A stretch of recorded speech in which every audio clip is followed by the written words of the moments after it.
তোমার সম্পদ তোমাকে বুঝিয়ে। আরে আরে লাগবে না লাগবে না। কি করো? আসেন না মামা, ভেতরে আসেন। আমি আর ভেতরে আসতে পারবো না, তোমার আমানত তোমার কাছে আমি দিয়ে গেলাম।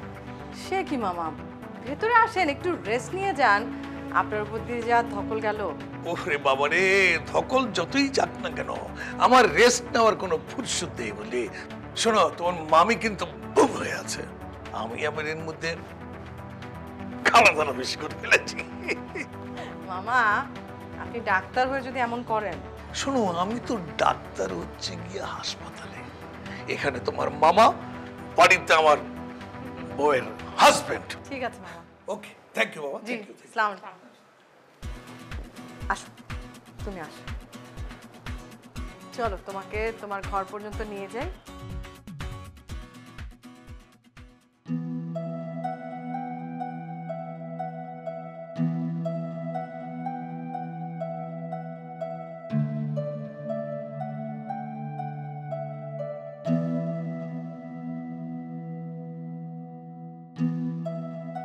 এই ঘরটাতে, হ্যাঁ, আজকে থেকে এটা তোমার ঘর।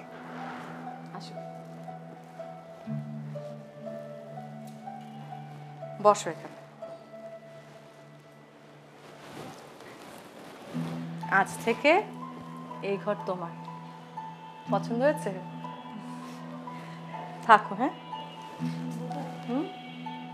আপনি একটু আমার পাশে এসে বসেন না।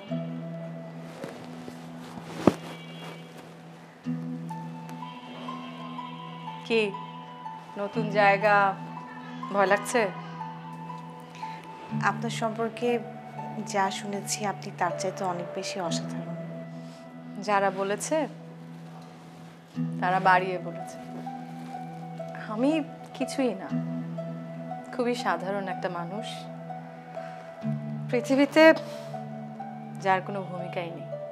মামা আর অয়ন রাস্তায় আসার সময় আপনার কথাই বলছিল, উনি আপনাকে অনেক ভালোবাসে। তোমাকেও অনেক ভালোবাসবে, চিন্তা করো না। আপনার ভালোবাসার জায়গাটুকু আপনার কাছ থেকে কেউ কেড়ে নিতে পারবে না। আপনি অনেক সুন্দর একজন মানুষ। শোনো, আজ থেকে এই সংসারটা তোমার, এই বাড়িতে সবকিছু তোমার আদেশ মতো চলবে। শুধু তোমার কাছে আমার একটাই অনুরোধ, আমাকে এখান থেকে তাড়িয়ে দিও না।